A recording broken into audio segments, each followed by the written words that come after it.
Hey folks, I am having my wedding this Saturday, so we're going to be running a series of greatest hits shows for the next few weeks. Please consider supporting China Talk at chinatalk.substack.com or patreon.com/chinatalk. You'll get an ad-free feed and my eternal gratitude. All the best. Hello and welcome to China Econ Talk. I'm your host, Jordan Schneider, here today with guest host Athena Cao, a consumer industry investor based in Beijing. So, Mr. Softee in Suzhou? Yes, that was a thing. And boy, what a thing it was. Turner Sparks, rising from humble beginnings as just another English teacher making his way in China, achieved fame and fortune on the back of a catchy jingle and some tasty mobile mango-flavored soft serve. Yet his dreams of a China-wide ice cream domination came crashing down amid a hail of backstabbing regulators, slashed tires, and stolen cones. Today on China Econ Talk, the rise and fall of a mobile ice cream empire. Turner, thanks so much for coming on the show today. Thank you for having me on the show. I love that. That's quite an opening. What a great introduction. That's probably the best ever. So before we get to this epic tale, I'm curious, what was your favorite flavor you guys produced in these Mr. Softee trucks? Okay, so this flavor, it started out as my least favorite, but then I just trusted everyone that people liked it, and then eventually it's like coffee. Like I grew to like it. So we had this like ice cream that tasted like a rice cake when you ate it, and then on top of it we put red beans and whipped cream. And Ooh. It was fantastic, but the sound of it sounds awful to a lot of people. Maybe not all, some people, but everyone in our office loved it. And the first time I tried it, it was like it tasted like I was eating a chalkboard. But then after a while, it really became my favorite. It was fantastic. Athena, what did we have the other day? It was like a tea flavored milkshake with whipped cream on top. You had a right liqueur ice cream, I believe. Yeah. Wow. Yeah. So there's a lot of exciting stuff going on in the ice cream and ice cream adjacent verticals here in China. Sure. So yeah, it's exciting stuff. The only other ice cream anecdote I have before jumping into this story was watching a movie the other day. It was this kind of like Harry Potter type tale of like a Chinese movie of like an orphan getting adopted and the stepmom was really mean.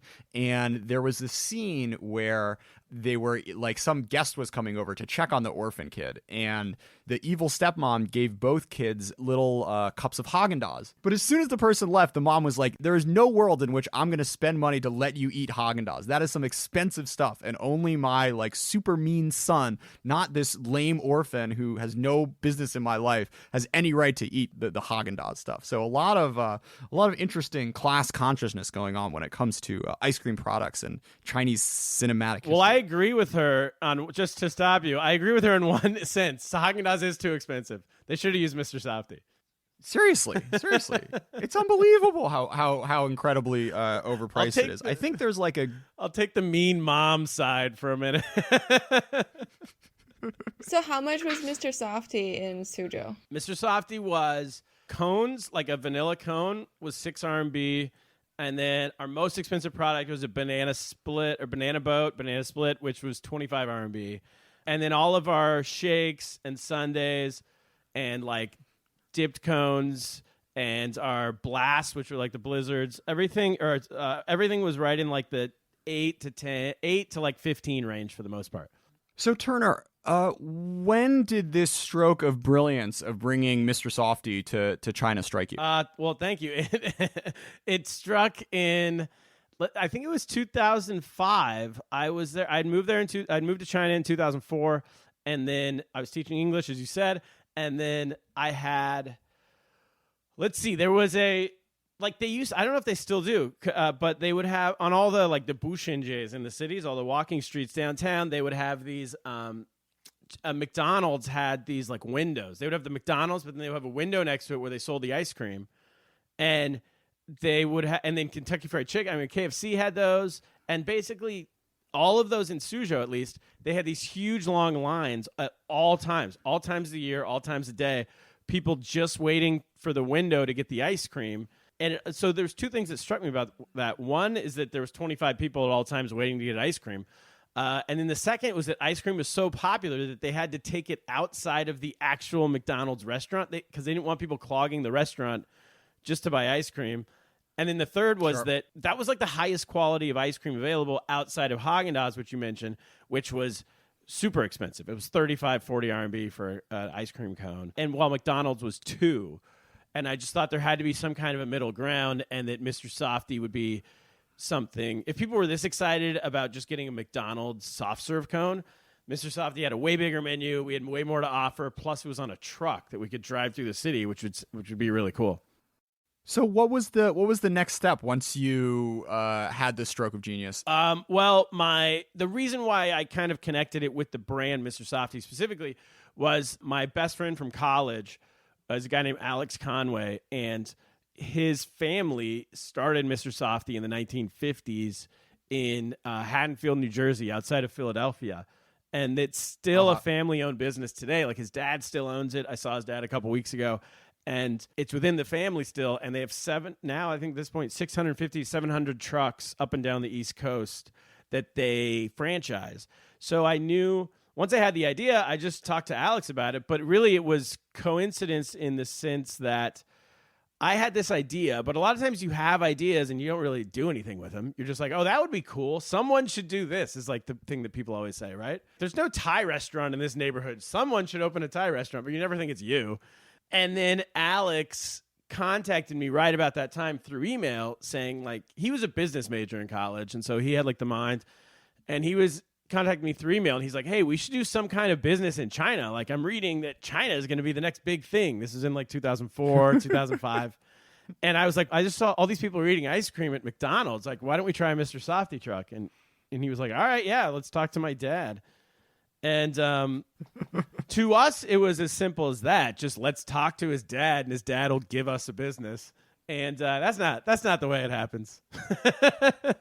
So what were the first steps? Presumably you needed some permit, some regulation. So how did you go about acquiring the government approvals you needed to get going? Yeah, okay. Well, yeah, so it was so much more complicated than we thought. We had to get the local government on board. We also had to get Jim Conway, Alex's dad. He had to agree. And then we had to build a supply chain, all that kind of stuff. So we kind of just tried to do it all at once while telling everybody. Like, I was in meetings with the Suzhou government telling them that we ran Mr. Softee. Jim Conway hadn't even yet agreed to license us Mr. Softee. And then I was in meetings with Jim Conway. He was like, well, I'm not going to do this if it's not going to work. And we're like, oh, no, it'll work. We'll be fine with the Suzhou government. So in the meetings with the Suzhou government specifically, yeah, we had to get a hygiene license. We had to get all the fire stuff. So what they decided, because there had never been a mobile vending unit like what we were looking to do with ice cream trucks, any kind of food trucks, had never happened in Suzhou. So they didn't really know how to regulate it, and we didn't know how they should regulate it either. And so it was a lot of meetings of just us, first of all, explaining to them what we did, and then explaining why. I remember their question was like, why? Like, why do you need a truck to sell ice cream? Like, why not a store? You could just do it in a store.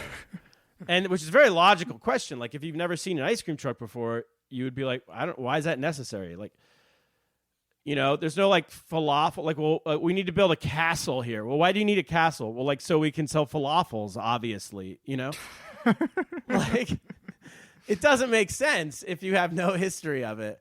So sure. We got all these. Well, but that's interesting, Turner, because there are, breakfast trucks all around, and they're probably all illegal. Well, not to offend anyone who own a breakfast truck anywhere, but a big overlap again with our China Econ Talk audience. The breakfast truck guys, the Jen Bing ladies. Absolutely, yeah. Jordan, you're such a big hit. Yeah, but it's surprising because I'm sure the government's aware of their existence, at least. Well, so it's funny. I've never seen a truck. In Suzhou, it's like a person. Speaking of Jim Bing specifically, it'll be like a person with little the tricycles. They didn't have. Were they tricycles? Maybe. I guess. Yeah, but those were downtown. So a good something to note here is that this was in the Suzhou Industrial Park, which was at that time it was pretty new. It was the Singapore-China cooperation development right outside of Suzhou, where they were going to build this brand new city with all the regulations and all of the cleanliness and everything of Singapore. but in China, and then Singapore was going to help develop it. And while they had all that stuff downtown, none of it was on a truck. It would be, maybe on a tricycle, or just like on a stand that like with wheels. That I remember people would just push the wheels. Like the one in my neighborhood, it was a lady with like a flat cooking. What do you even call that? Where the Jim Bing's made on, like the stove top or something. That's not the right word. The trash can tops. It was a trash can. Yeah, it was a trash can with like a hot plate on top, and with wheels on the bottom. So maybe in Beijing they had cooler looking ones, but at that time in Suzhou, there was no real truck.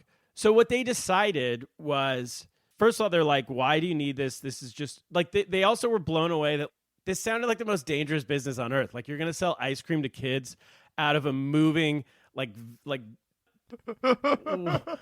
it was like out of a tank to them, like out of this giant truck that's driving around, and then kids are going to be chasing after you through the streets of Suzhou. Like, no, thank you. Yeah. And so then we showed videos of all the trucks in the United States and how, like, running over innocent children. Yeah, just blasting through neighborhoods. Yeah.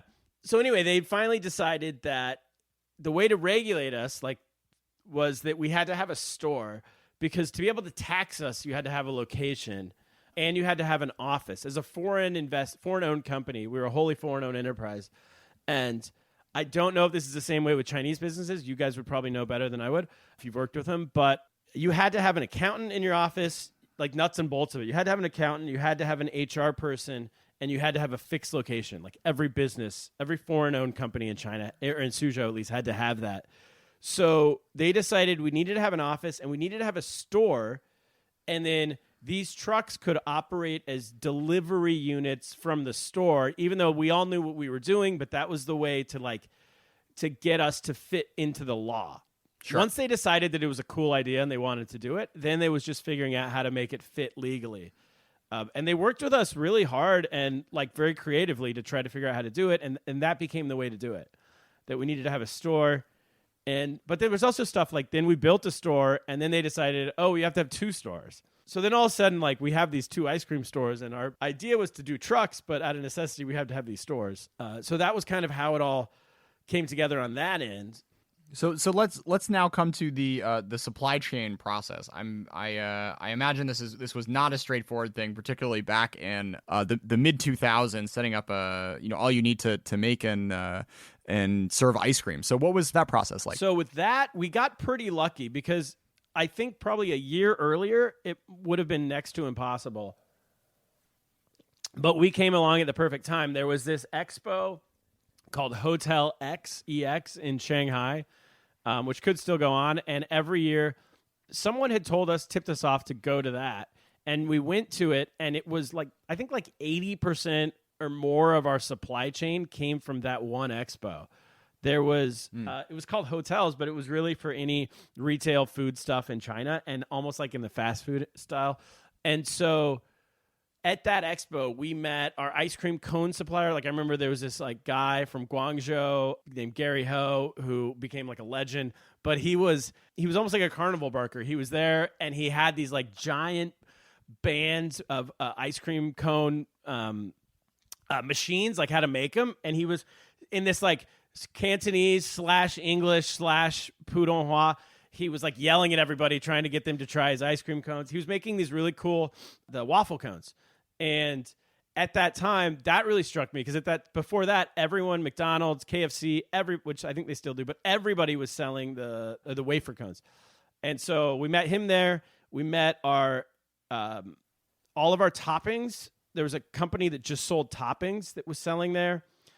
2005, 2006 was this time when everybody was trying to get in to China. I guess probably, I don't know, probably still is. But it was early on in the days of everyone trying to get in. So all these companies had just set up these operations in China, and this was like one of the first places to go to meet people you could supply to. So all our cups, our spoons, our lids, our bowls, our plates, everything was there.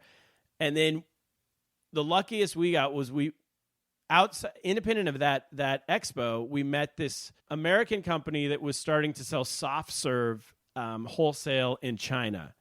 And they had set up, I think 6 months before we opened, we started working on our project, they established their headquarters in Hunan.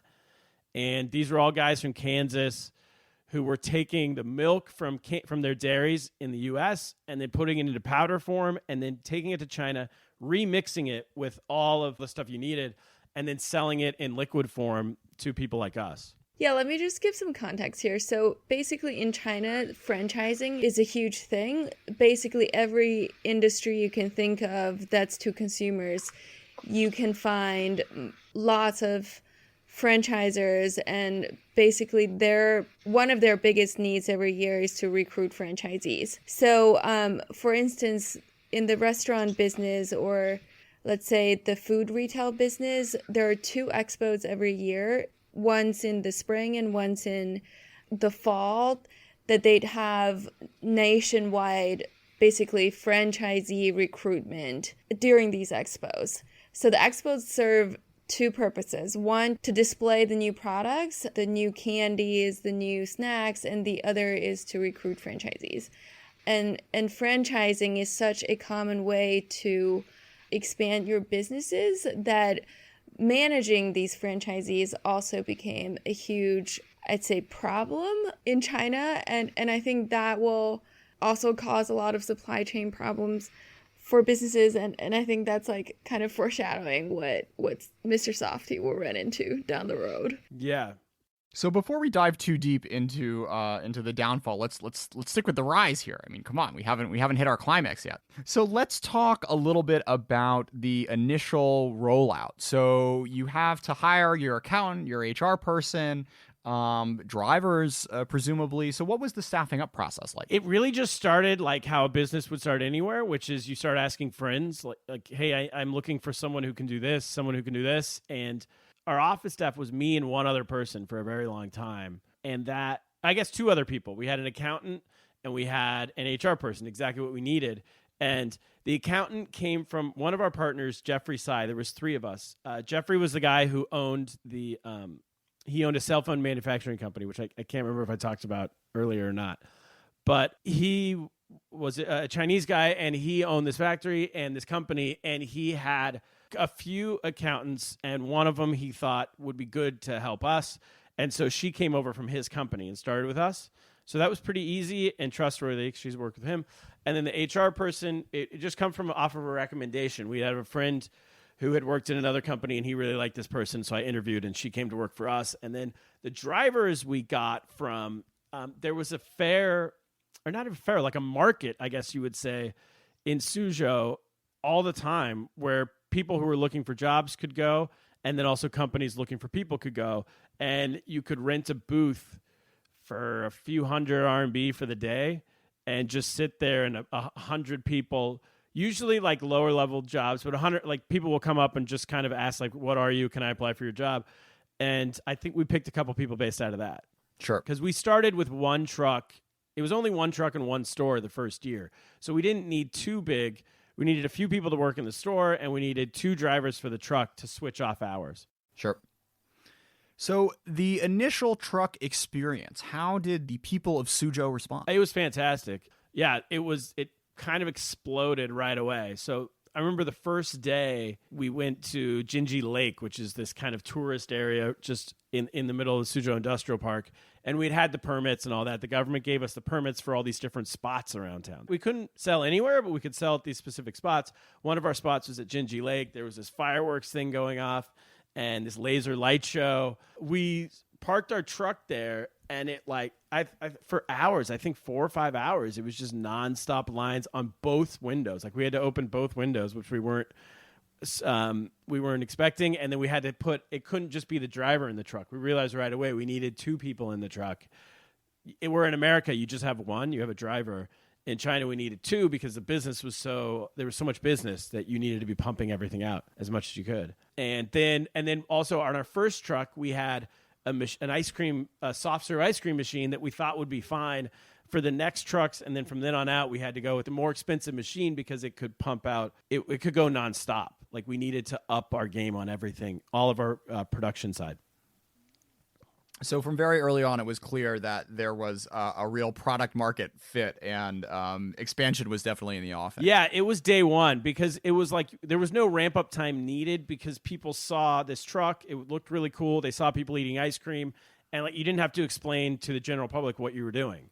It was just like, whoa, that's cool. We know what ice cream is. We see that truck, and then we found out that a lot of people told us they had seen ice cream trucks in movies. And so that was different. Thanks, Hollywood. Exactly, right? And so then there's a real difference between the 65-year-old guy that you're in a meeting with down at the government, like the grandpa, versus the 20-year-old college students who are actually the ones eating your ice cream on the street. And what they're exposed to is wildly different. And our actual demographic, they knew what it was. Is there one scene that everyone referred to from any particular movie? I think like Bad News Bears has a ice cream truck scene or something. I'm not sure. There wasn't one specifically. You know what? I'm trying to think because there was, even as we were going, anytime a new movie come out, I remember like was it The Good Guys or the Other Guys, which was like this Will Ferrell buddy cop movie, had a Mr. Softee truck in it. And then when that happened, all these people told us they saw it in that. And then like customers would tell you, like, I just saw Mr. Softee yesterday in this movie. And then I don't think a lot of like our audience watched this, but my friends did. In Curb Your Enthusiasm, there was like this entire episode about the Mr. Softee truck. And then a lot of, this is interesting, like our expats from like Europe all knew it from this old Eddie Murphy bit. Eddie Murphy in like 1982 has this Mr. Softee like thing, and so everyone was surprised. But there would always be these little bumps along the way where people would find out about it or like say they knew it. Huh. Yeah. Oh, you know what? There was also, I want to say, sorry, last thing. Was it Spider-Man? That was a big one. He's wearing a Mr. Softee t-shirt. I might be getting the superhero wrong, but like the high school version of whatever this superhero is, like early in the movie, he's wearing a Mr. Softee shirt. And whenever that happened, that movie played in China and people were flipping out because it was our logo on this spider. And they were like, how did you do this? Like, how much did you pay to make this happen? And they're like, nothing. They just think it's cool. I don't know. Yeah, it has this kind of like cool factor on the East Coast of the U.S. I'm not sure where you guys are from, but in certain places, New Jersey and New York, it's in the culture. And that's really before social media took off in China. Yes. Yeah. So that would have been great, but it wasn't. No, it was just people just showing us their phones or showing us pictures. All these people took pictures of their TV screen and then were showing them to us. That's great. Yeah. It kind of took off. And then another thing we noticed, which I thought was really cool and I was really happy with, was that because it happens in America. In America, in the New York and New Jersey and the East Coast, Northeast, people refer to Mr. Softee as like a person. Whereas like McDonald's, they're like, hey, let's go to McDonald's. Or like any restaurant, they're like, let's go to that restaurant. But Mr. Softee, they're like, oh, he's coming. Like, I hear Mr. Softee, he's down the street, you know? And I always really like that because it shows the connection people have to the company and they feel like it's a part of their life. And then I noticed that pretty early, starting at Mr. Softee. People would say like, oh, I saw Mr. Softee yesterday. He was like on this street. And I just really enjoyed that overlap, that connection with the brand. And it's really kind of the way it developed in Suzhou. It was this like thing that really became part of, for 10 years, we were part of the local culture of Suzhou. You know, speaking of that, it just struck me now that lots of somewhat big brands nowadays are called Mr. something. Maybe that's a tribute to you guys. It might be. I don't know. It started in 1956. So, yeah, it could be a Mr. Softee spinoff. I don't know if they take 100% credit, but you never know. Mr. Donut, that's like a Philippines thing. But, yeah. And so then that plus what we didn't really think about when we first started, but became a big part of our business was corporate stuff. We would go, I remember Bosch, that company Bosch, the German company. At one point we gave out, I think 3,000. They would hire us. All these companies would hire us just to give ice cream to their employees for the day. Like just come and then give them a bill, give the company a bill at the end of the day, and however much people want, like free ice cream to everybody and how much they wanted, they would pay for it. And I remember at Bosch, I was there for this one event one day, and I really started to worry because I was like, this company's not going to believe how much we're giving away. And they were cool with it. Bosch is totally cool. I remember we gave out 3,000 ice cream cones, I think in 2 hours. Jesus. Yeah. We had 2 trucks and it was just nonstop. So we did that. We got the schools. We would go to all, like, when the schools would have fun runs or whatever, we would go and we would donate and all that kind of stuff. So yeah, we really got into the culture. So we have this this dramatic growth. You guys raise some money, expand to bring some more trucks in, bring some new drivers in, but the pains of growth begin to creep into Mr. Softee's joints and bones, so it seems. Yes. Well, it's funny you mentioned franchising earlier because we dipped our toe in that a little bit. There were 2 people who were good and then 2 or 3 that it was just a disaster. And the disaster part was way more frustrating.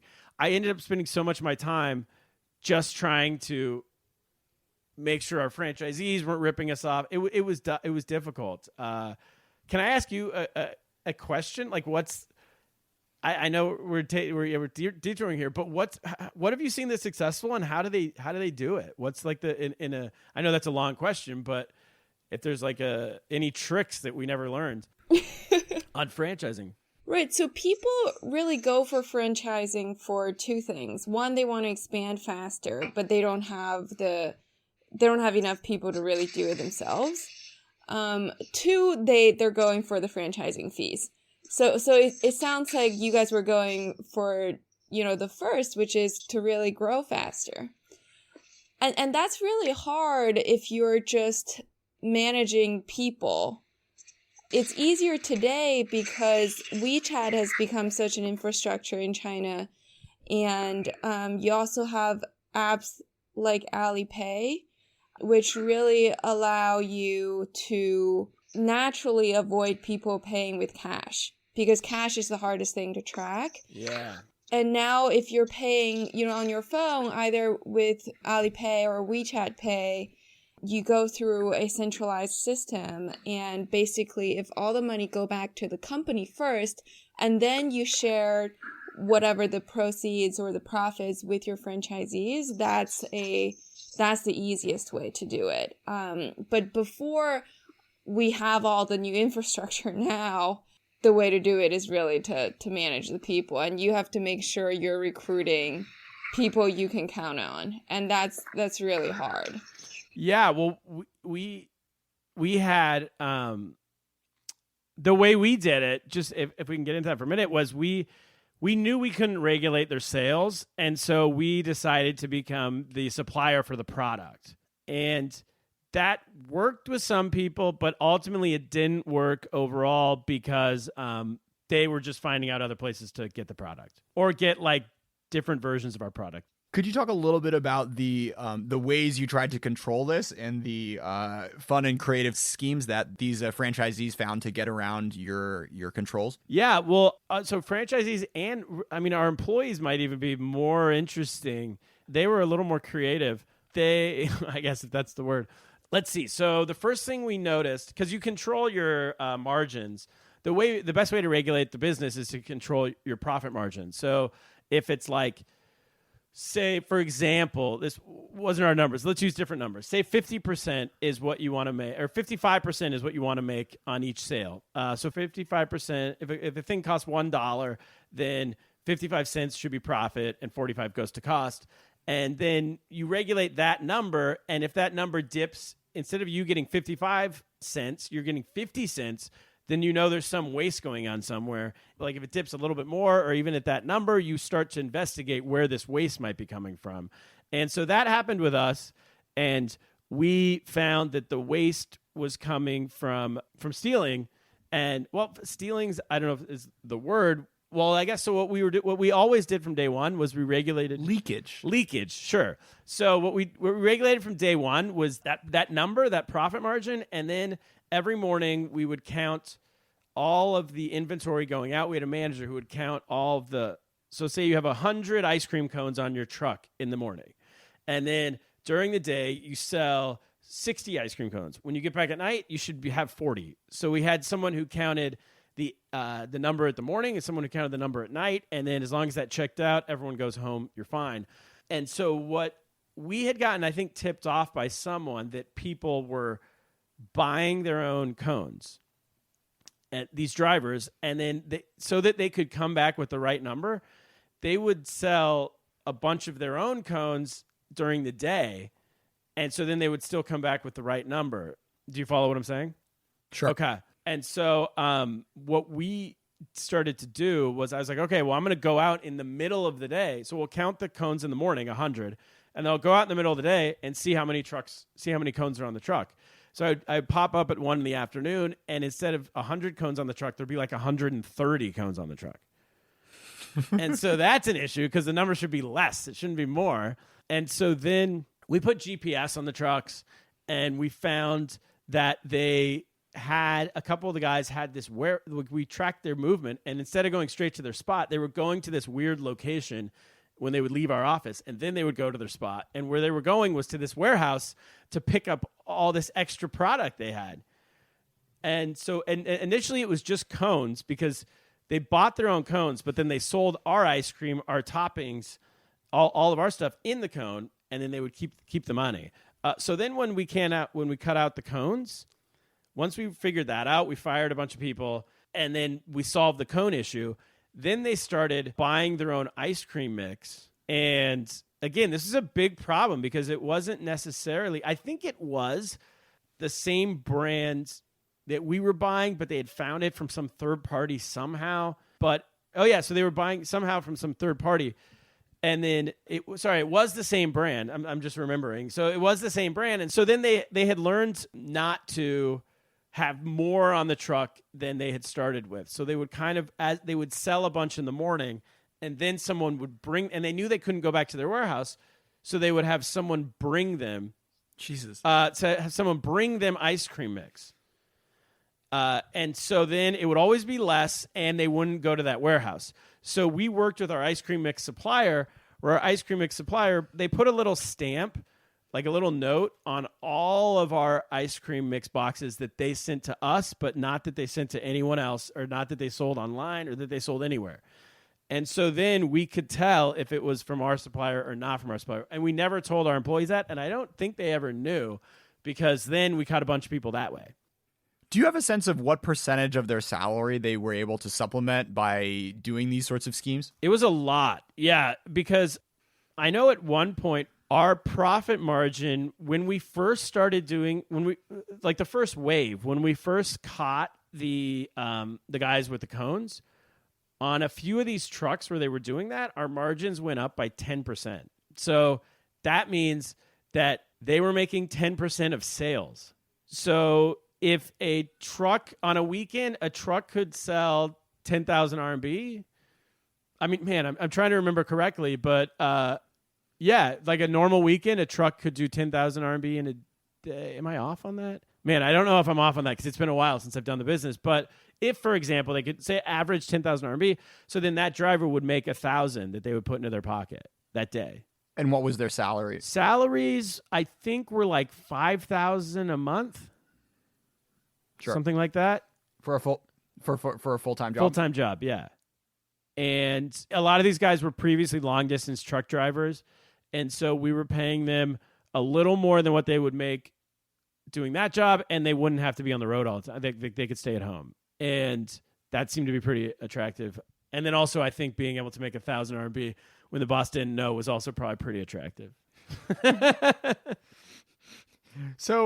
So interestingly, some of these drivers, once you catch them, didn't necessarily go back to long-distance truck driving, but started up on their own. Oh, yeah. Well, one of them, so then you mentioned the slash tires. One day we fired these two brothers, and then the next day I went home, and I didn't think anyone knew where I lived, but I went home the next day and went to bed, and when I woke up the next morning, all the tires on my car were slashed inside my apartment complex. So they got pretty upset, and then one guy came in one day and threatened to kill everyone in the office, but I was gone, so he didn't. There was only like 3 or 4 people at that time in the office. It was all they were all women, and he threatened to kill everyone, and then somehow he left, and then they called the police, and the police said we can't do anything until he actually kills you.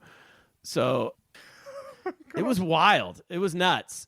And so, but they did. So then they told us to put bars on the windows, which was also good because it's not like it came in through the window. But, but we did put we did put a security system in at that point and all that kind of stuff. So then, yeah, they opened up these other trucks. I don't know. So then you start to run into a number of government relations problems alongside of these employee management issues. Yes. So then, so basically, as you said, a lot of these people we had to fire for stealing from us.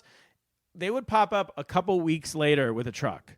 So alongside these employee management issues, you also run into a number of government relations problems, it seems. Yes. So just to end the employee thing. So a lot of these guys, when they would steal from us and then we would fire them, they would open a truck a couple weeks later that kind of looked like a bootleg version of our truck is the best way to say it. So it would be the cheapest version of the of an ice cream machine and cheaper, not our same products, but like a cheaper product that they could sell, kind of like a less expensive version of everything, and like a used truck. And then, but it would sort of look like our truck, and it would have a different name, but in our font, whatever. I have a bunch of pictures of these, and they would park right next to our trucks. And when I first saw that, I just thought, oh, that's fine. Let's just call the government and tell them, or the Chengguan, which is like the street regulation police. I don't know the exact term. City Management Bureau, I think they call themselves. And we'll call them, and they'll get rid of those people because they don't have a permit. We did have a permit, and they didn't have a permit. So it seemed pretty simple. But then these people didn't go away, and the local government was not enforcing it, not regulating them, not asking them to move. And so then it was affecting our business just in the sense that if someone's doing your exact same business, and when I say right next to us, I mean within inches, they would almost to antagonize us. They would park within 6 inches of our truck. And if we had a line of 10 people regularly, then you're going to get a percentage of those people are going to go to the other truck when the line's too long, whatever. So it does cut your business down. And also selling the exact same products named the same. So they would even just copy and paste our menu. And so we had a Softee Blast, which is like a Blizzard. And on their truck, they had a Softee Blast. It was called the same thing. And so we called the government. We asked them to just regulate, and they wouldn't do anything. And they kind of disappeared. Like they would answer our phone call and be like, okay, well, I'll get back to you. And then just wouldn't get back to you, and you wouldn't be able to get in touch with them for a few months. And the same thing through email. They wouldn't get back. Like, do you think them ghosting on you is related to that one episode when they called you in to say you need to bribe them more and you walked away? Oh, yeah. So we didn't talk about that. That did happen. A couple years earlier, the tax bureau had asked me to bribe them. I feel comfortable saying that because that's exactly what happened. And I didn't do it. I didn't give them any money. And then that was kind of the end of it. It was right. They said, if you don't bribe us, we'll audit you. And as a foreign invested company, you get audited every year anyway. And we were completely above board that we weren't doing anything wrong. So I was like, go ahead, audit me. Like I just had this like dumb confidence. And we passed the audit. Everything was fine. But that tax bureau wasn't happy. But to answer your question, no, I don't think that they were directly related because they were in different parts of town. They were different bureaus. I don't think they worked together. But I guess I could say that I think that the tax bureau people's thing was that if we paid them money directly, they wouldn't check our taxes, and then therefore we could not pay as much tax. So I think they were just two separate issues. Because if you don't have to pay tax anymore, you can make a lot more money. Yeah, obviously, as we all know. Right, but that's pretty crazy. You're paying the full taxes. It's crazy that we paid it? Yeah, because it's a 17% tax. Yeah. And you paid all that. We paid 100% of our taxes. Yeah, because and it was a cash business. So you're right. We didn't necessarily have to. But I was just paranoid the whole time that we were a foreign business, and we also were getting audited every year, which is true, and that we were going to, if we did anything incorrectly, like I didn't want to give the local government any excuse to kick us out. So, wow. And you paid insurance for all your workers. Yes. Yeah. We paid insurance for everybody. We paid, and in Suzhou, there was this, I think in 2008, after the financial crisis in the world, they had built way too many apartments in Suzhou and not enough people were living in them. So they came up with this new tax, I guess, or this where 20% of an employee's salary every month went into a fund that could only be used to buy an apartment in Suzhou. And then on top of that, we had to pay an extra 20% of their salary that also went into that fund. So we're paying, your salary all of a sudden is 120% of what it, or 20% above what it was previously, like overnight. We paid everything. We did everything 100% by the book the entire time. Model CEO over here. Yeah, except not. And the good guys always lose. Exactly. Yeah, I was going to say I'm not exactly a model CEO if we went out of business, but yeah. I'm going to say that after seeing so many consumer companies, it's very hard to stay in business if you're paying all the 5 types of insurances that the government wants you to pay on top of that 17% tax rate. Yeah. Which is a huge amount, comparatively speaking. And in some cases, you have an additional 6% tax on that. So if you're paying all of that and you're still in business, like that's an industry that's obviously going to be reformed somehow because the margin's too high. So basically, you can't win in this situation. How is that? How can you not win? So if you're still making a profit after the tax, after the insurances, so basically your labor costs and your tax are already pretty high, and you still have margins left, that means you don't have enough competition in the industry, and that means this industry is too outdated. So someone's going to end up starting to cheat on their taxes and insurance and undercut you is the idea? Well, usually that happens, and oftentimes startups... Well, and this is the part that's really hard for foreign business to take advantage of. So basically, there's a thing called a small taxpayer type that allows you to pay only 3%. Basically, you save, up to 14% of tax. Yeah, and that could be pure profit. And that's what all of our franchisees were allowed to do that. So they could all pay the 3%. And truthfully, a lot of them, I don't even know if they paid that, but they were supposed to, right? And that wasn't really up to us. But they were all the small taxpayer, and we didn't. I think we were maybe like our first year, and then once we priced out of that, it became a big issue, and I don't know, we couldn't figure out what to do about that, but. What do most companies do then if they're not paying the taxes like we paid? They do exactly what you did. They franchise the independent stores out to the franchisees or the truck drivers, or in some cases they franchise their stores to their own employees. So the tax burden's on the individual, not the company. And then the company's job is now they're just a full-time franchisor. They just regulate franchises. They could be a brand management company, or they could be a supply chain company. Yeah, gotcha. Sort of like what we did with the supply chain. Right. Yeah. This is all contingent, of course, upon franchisees who will not slash your tires and steal ice cream cones. Well, to be fair, those people were not franchisees. Those were our employees.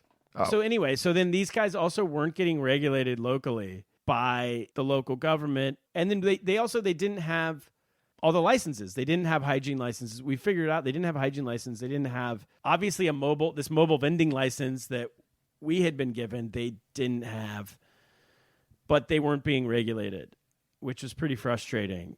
And it started out as one, and then when nothing happened to them, all of our drivers kind of ended up with their own trucks, and then it sort of became chaos. And after some time of us continually calling the local government, all we were asking them to do was enforce their own regulations. So we were saying, we have this permit. These other guys don't have the permit. Just enforce that. Just take them off the street unless they get a permit. And then if they get a permit, like, there's nothing we can do about that. But if they don't, just enforce your own law. And the SIP government got so sick of us asking them to enforce their own law with a permit that they came to a decision, and their decision was just to take away our permit. So we couldn't complain anymore. Jesus. That's terrible. Yeah. Thank you. It's fine. It's been, I've moved past it, but it's, well, takeaway is maybe not the right word, but they didn't renew. So we had 1-year permits that were basically, if we didn't run over kids and all that kind of stuff, they would renew every year. And for the longest time, it was really fine. And then once we started complaining for a while about these other trucks, they just decided not to renew it.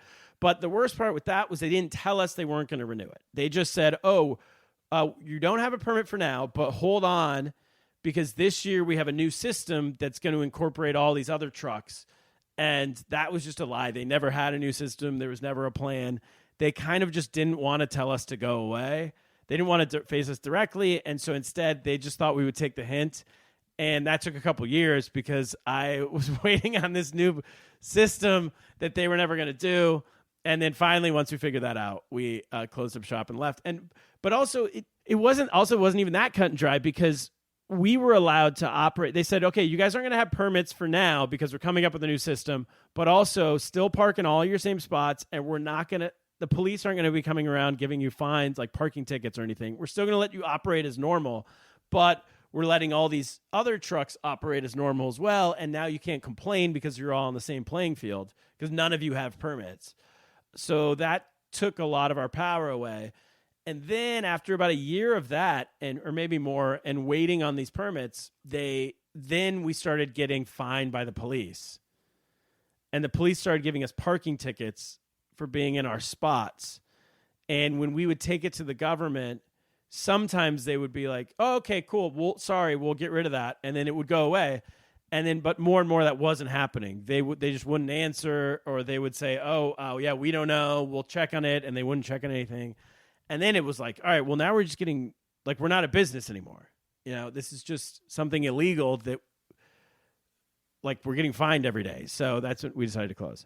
So, Athena, how do other companies in China handle these sorts of government relations issues? So basically two ways businesses deal with this. One way is to hire someone in-house to take care of all the government relations problems that you could possibly face. And you really want to take care of these relationships from the get-go because you want to let the fire department know, you want to let the FDA, so the department that hands out the hygiene certificates, and you want to let the environmental department know as soon as you settle down into a store or you have a truck. You want to know that you will comply to their laws and regulations. And basically this in-house person is not doing anything rocket science. He's just there to, hand the government person a cigarette when that person feels like, some extra attention, or takes that person out to dinner once in a while, gives that person a gift, before the big holidays. It's really the little things, because in China there's a saying that basically goes like, the lower in the government ranking you're in, the bigger ego you tend to have. So these are government people who don't have a whole lot of power, but they really want to feel respected by, I guess, the constituents in their district or the businesses. So that's one way. The other way is, since so many businesses run into this problem, there are now third-party vendors who promise to take care of these businesses for you. And those people tend to have some relationships with certain government departments, maybe the relatives of a certain department head, or an old boss of someone's in the government department. So that's generally the two ways. That would have been amazing if that was available at the time, like a third party company, because the definite cultural I guess divide there, but I remember being aware of all, like what you're saying, being aware of that at the time and not knowing how to fix it. So there was a guy like in a different district of Suzhou. We had one truck in this other district of Suzhou, and the government guy that I kind of had to work with down there was this dude I became friends with, and we would hang out every once in a while. I remember he loved to golf. Like we go golfing sometimes, and we go get dinner sometimes. But he was maybe like 40 years old, and he traveled and was just like, we had stuff in common, you know? And so Right. I was happy to like hang out with him and kind of do what you said. Like it wasn't, it was just like we just knew each other. And then that's everything worked fine down there. And then just the people, I would go meet with people in the Suzhou Industrial Park, and it just happened to be the people I was meeting with, I just had nothing in common with. And I'm like, I want to take you out to dinner. Or even if I was to go out to dinner with them, it was like comical. I think we went out like one time and like, what do we even talk about? What are we doing here? We have nothing. So was it just that they just didn't like your ice cream? That was probably no. They loved the ice cream. They liked it too much. They wanted their own. But you're right. So if there would have been someone I could have hired, I remember talking to a friend who owned a bigger business in Shanghai, and he was like, "Oh yeah, I just have this like old guy on staff. He's like a retired government dude. He's like 70, and he's literally on my staff, but he never comes to work. And it's just whenever I need meetings like this done, he does it." And that would have been great. I would have loved someone like that. I just didn't know where to, like, what do I do? Just like go find, excuse me, like old guy. Hey, do you want to come? Do you know anybody? You should have just asked every single elderly man who showed up to buy ice cream, being like, "So, like, need a guanxi zimian?" Exactly. Right? Yeah. But you're 100% right. And this was a mistake on my end. This was a part of the culture that going in as a 22-year-old, 24-year-old, whatever I was, who wants to start a business, you don't even consider that aspect of it. And I definitely should have. And once I kind of knew about all that, I felt like it was almost too late and I didn't know how to fix it. So this government relations thing, it is a real job. It's not like you see someone you like today and you happen to be friends and that part of the business is taken care of. These are, and they don't have to be, you know, government veterans. If you find one, well, lucky you. That's going to take care of a whole lot of businesses for you. But if you don't find one, there are actually people who are maybe our age or maybe, you know, 30-some, 40-some, don't have to be too old. But basically, if they've been doing this for a while in the local district, they know who they're talking to in the local government. And these tend to be very down-to-earth people who, they're kind of like salespeople. They just kind of, you know, make people like them. And it's not like they have to be best friends with the local government. They just have to be very humble and make the local government feel like they're somebody. It's so funny. It's almost like you're describing a lobbyist, like in the U.S. You know, that might be exactly that, but not as sophisticated as, you know, you're not pitching like a policy change. You're pitching for them to just take it easy on you. Give you a break every just once in a while. not screw you. Exactly. Not to screw you. That's the demand, Yeah. basically. You're not even asking for them to break the law for you. Yeah. Well, that's what we were. We weren't asking him to break the law. It's just like, just enforce the law you have.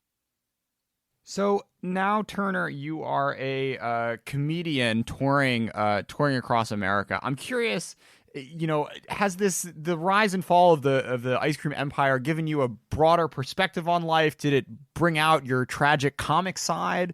How long a bit can you pull out of this experience? I do talk about it on stage. It's not all I talk about on stage, but I do talk about it. It's I probably need. I'm gonna start talking about it more.